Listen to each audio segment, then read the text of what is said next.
ഇനി ഒരു വലിയ വിവാദമാക്കി ഇനി പ്രേമചന്ദ്രന്റെ സംഖ്യയാണ്, അരസംഖ്യയാണ്, മറ്റൊരു സംഖ്യയാണ് എന്നൊക്കെ പറഞ്ഞ് ആരും ആക്രമിക്കേണ്ട. നമസ്കാരം.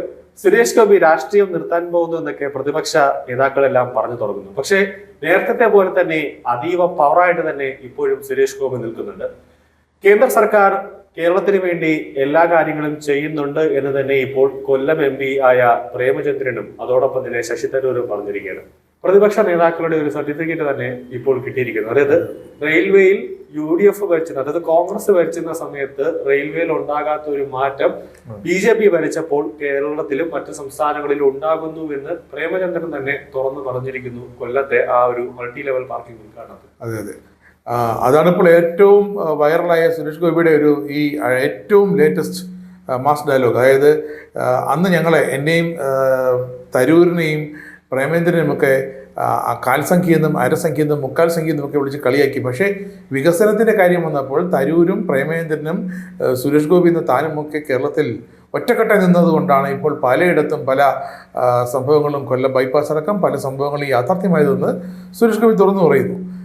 എന്താണ് സംഭവം? സുരേഷ് ഗോപിക്ക് ഇടയ്ക്കൊരു നേരത്തെ തന്നെ താൻ കരാർ ഒപ്പിട്ടിരുന്ന കോൾ ഷീറ്റ് നൽകിയിരുന്ന ഒരു സിനിമ, അത് പാലയിലായിരുന്നു എൻ്റെ ഷൂട്ടിംഗ്. അപ്പോൾ സുരേഷ് ഗോപി ആ സിനിമ അഭിനയത്തിൻ്റെ തിരക്കുകളിലേക്ക് പോയി. കാരണം വാക്ക് പറഞ്ഞ കാര്യമായിരുന്നു. അപ്പോൾ അദ്ദേഹത്തിന് അത് മാറ്റാൻ പറ്റില്ലായിരുന്നു. കാരണം കഴിഞ്ഞ തവണ പാലാ പെരുന്നാൾ നടക്കുന്നതിന് മുമ്പ് ഷൂട്ടിങ്ങിന് അനുമതി ചോദിച്ചു. സുരേഷ് ഗോപിക്ക് കേന്ദ്ര മന്ത്രിസഭയിൽ നിന്നും അനുമതി നൽകിയില്ല. അപ്പോൾ ഈ പാലാ പെരുന്നാൾ കഴിയുകയും ചെയ്തു. അപ്പോൾ അടുത്ത പെരുന്നാൾ വരെ സുരേഷ് ഗോപി കാത്തിരിക്കേണ്ട അവസ്ഥ വന്നു. അതൊക്കെയാണ് ആ അഭിനയത്തിന്. അപ്പോൾ സുരേഷ് ഗോപി കുറച്ചു കാലം കേരള രാഷ്ട്രീയത്തിൽ തന്നെ സുരേഷ് ഗോപിയുടെ പതിവ് മാസ് ഡയലോഗുകളോ ഒന്നും ഉണ്ടായിരുന്നില്ല. കുറച്ചു കാലം സുരേഷ് ഗോപി ഒരു സൈലന്റ് മോഡിലായിരുന്നു. അപ്പോൾ എതിരാളികൾ പറഞ്ഞു വരുത്തിയത് സുരേഷ് ഗോപി ഇതാ രാഷ്ട്രീയം മതിയാക്കുന്നു, വീണ്ടും സിനിമയിലേക്ക് പോകുന്നു. സത്യത്തിൽ ആ ഒരു മനുഷ്യനെ സമ്മതിക്കണം. കാരണം രാഷ്ട്രീയം എന്നാൽ അധികാരമാണ്. വെറും രാഷ്ട്രീയമല്ല, വെറും തൃശ്ശൂരിൽ നിന്ന് ജയിച്ചു പോയ MP അല്ല. കേന്ദ്ര പെട്രോളിയം സഹമന്ത്രിയായിട്ട് സുരേഷ് ഗോപിയെ കേന്ദ്ര സർക്കാർ നിയോഗിച്ചപ്പോൾ അദ്ദേഹം അധികാരം കൊണ്ട് മതിമറക്കേണ്ടതായിരുന്നു. അത് ഏതൊരാളും ചെയ്യുന്നതാണ്. പക്ഷേ എന്താണ് സുരേഷ് ഗോപി ചെയ്തത്? ഒരേ സമയം തന്നെ മന്ത്രിപ്പണിക്കൊപ്പം ഒരു അഴിമതി ആരോപണത്തിനോ ഒരു അപവാദത്തിനോ ഇടവരുത്താതെ, മന്ത്രാലയത്തിൽ ഒരു ചിത്തപ്പേരും ഉണ്ടാക്കാതെ കേന്ദ്ര സഹമന്ത്രി എന്ന റോളും കൃത്യമായിട്ട് നോക്കുന്നു. ഒരു അഭിനേതാവ് എന്ന ടച്ച് കളയാതിരിക്കാൻ സുരേഷ് ഗോപി ഇതാ അഭിനയിച്ച് കൊണ്ടേയിരിക്കുന്നു. അതിലൊരു പ്രധാന കാര്യമുണ്ട്. ഈ അഭിനേതാവ് എന്ന് പറഞ്ഞിട്ട് ഈ സാധാരണ നടന്മാർ ചെയ്യുന്നതിലെ കോടിക്കണക്കിന് രൂപ വയ്ക്കുന്നതല്ല. ആ പൈസ തന്നെ ഇപ്പോൾ സിനി ആർട്സ് അസോസിയേഷൻ ഉണ്ട്. അതുപോലെ ഓരോ സംഘടനകൾക്ക് സുരേഷ് ഗോപി ഓരോ സ്ഥലത്ത് ചെല്ലുമ്പോൾ പറയുന്നുണ്ട്, ഞാൻ ഇന്ന ഒരു സിനിമ അഭിനയിച്ചാൽ അതിന് 2 ലക്ഷം രൂപ ഇന്ന സംഘടനയ്ക്ക്, 1 ലക്ഷം രൂപ ഇന്ന സംഘടനയ്ക്ക്. അപ്പോൾ വാക്ക് പറഞ്ഞിട്ടുണ്ട്. അപ്പൊ ആ വാക്ക് പറഞ്ഞ ഓരോ മാസം ആ പൈസ എത്തണം. അതും സുരേഷ് ഗോപി സിനിമയിലേക്ക് കൂടെയാണ് എടുക്കുന്നത്. അല്ല, അതുകൊണ്ടാണ് സുരേഷ് ഗോപിയുടെ പല ജനങ്ങളുമായുള്ള സംവാദത്തിനിടയിലും അവിടെ നിവേദനങ്ങളുമായി ആൾക്കാർ തിരക്കുന്നതും അതിൽ ചില നിവേദനങ്ങൾ ചിലത് കള്ളനാണയങ്ങളാണ് സുരേഷ് ഗോപി തിരിച്ചറിയുകയും അല്ലെങ്കിൽ അത്തരക്കാരുടെ പിന്നീട് കാണാമെന്ന് പറയുകയും ചിലരോടൊക്കെ പിന്നീട് കാണാമെന്ന് പറയുകയും ഈ നിവേദനക്കാരുടെ ആധിക്യം കൊണ്ടാണ് അങ്ങനെയൊക്കെ സംഭവിക്കുന്നത്.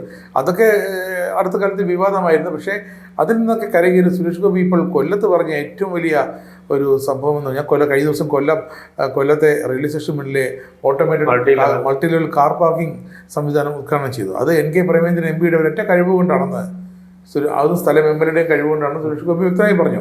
സുരേഷ് ഗോപി എങ്ങനെയാണ് കേന്ദ്ര ഫണ്ട് കേരളത്തിലേക്ക് വരുന്നതെന്ന് കൂടെ വ്യക്തമാക്കി.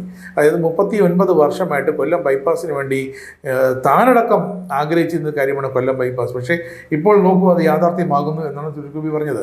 അപ്പോൾ ശശി തരൂരായാലും സുരേഷ് ഗോപി ആയാലും പ്രേമേന്ദ്രനായാലും അന്ന് അരസംഖ്യയെന്നും കാൽസംഖ്യയെന്നും ഒക്കെ പലരും പ്രേമേന്ദ്രനെ ശശി തരൂരിനെ കേരളത്തിൻ്റെ വികസനത്തിന് വേണ്ടി കേന്ദ്ര സർക്കാരിന് മുന്നിൽ ചെന്ന് ഓരോ നിവേദനങ്ങൾ നൽകുമ്പോൾ ഇവിടെ ഇടതുകാരൊക്കെ പറഞ്ഞു അരസംഖ്യ പ്രേമേന്ദ്രൻ, കാൽസംഖ്യ ശശി തരൂർ എന്നൊക്കെ. പക്ഷേ സുരേഷ് ഗോപി എടുത്തു പറഞ്ഞ കാര്യം തന്റെ പ്രസംഗത്തിൽ പറഞ്ഞത്, ഇലക്ഷന് ജയിക്കാൻ വേണ്ടി മാത്രമായിരിക്കണം ഈ പരസ്പരമുള്ള എതിർ പാർട്ടികൾ തമ്മിലുള്ള പോർവിളി. പിന്നെ ജയിച്ച് പാർലമെന്റിൽ ചെന്ന് കഴിഞ്ഞാൽ പിന്നെ കേരളത്തിൽ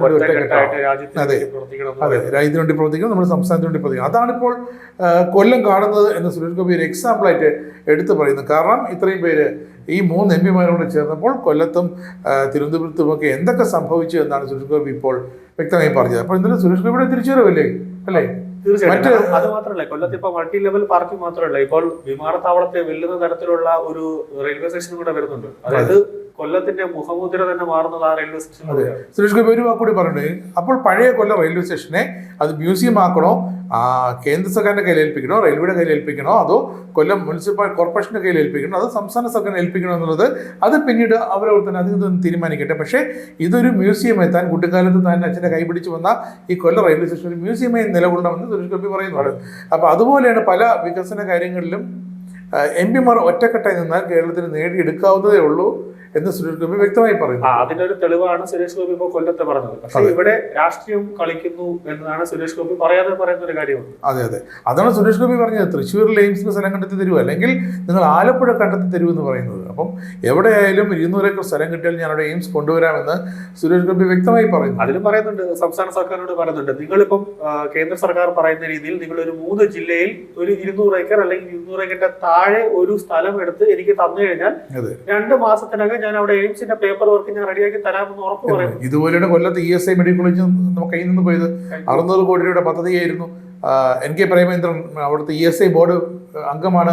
അപ്പോൾ NK പ്രേമേന്ദ്രൻ MP യുടെ ഒറ്റ സമഫലമായിട്ടാണ് ഈ ESI കൊല്ലത്തെ ESI മെഡിക്കൽ കോളേജിന്റെ 600 കോടി രൂപ പദ്ധതി അത് ESI ബോർഡ് അംഗീകരിച്ച് രാജ്യത്തെ 10 മെഡിക്കൽ കോളേജുകളിൽ ഒന്നായി എടുത്ത് ഓരോന്നിനും 600 കോടിയാണ് ചിലവാക്കുന്നത്. അപ്പോൾ പക്ഷേ ഇവിടെ സ്ഥലം കൊടുത്തില്ല, നമുക്കത് വേണ്ട, സംസ്ഥാനം സർട്ടിഫിക്കറ്റ് എസൻഷ്യാലിറ്റി സർട്ടിഫിക്കറ്റ് കൊടുത്തില്ല, സംസ്ഥാന സർക്കാർ ഉടക്കി നിന്നു. എന്തായി ഫലം? മറ്റു 9 എണ്ണം വന്നു. 10ാമത്തത് ആ കേന്ദ്ര ESI ബോർഡ് പറഞ്ഞ സമയപരിധി കഴിഞ്ഞപ്പോൾ കേരളം ഔട്ടായി. ഇതാണ് സുരേഷ് ഗോപി പറയുന്നത്, താൻ വികസനത്തിന് വേണ്ടി എല്ലാവരും ഒരുമിച്ച് നിൽക്കണമെന്ന്. ഇത് പ്രേമേന്ദ്രനോടുള്ള ഒരു വൈരാഗ്യത്തിൻ്റെ പേരിൽ ഇവിടുത്തെ ഇടത് സർക്കാർ നൽകാത്തതാണെന്ന് പറയാതെ തന്നെ അവിടെ സുരേഷ് ഗോപി പറഞ്ഞിട്ടുമുണ്ട്.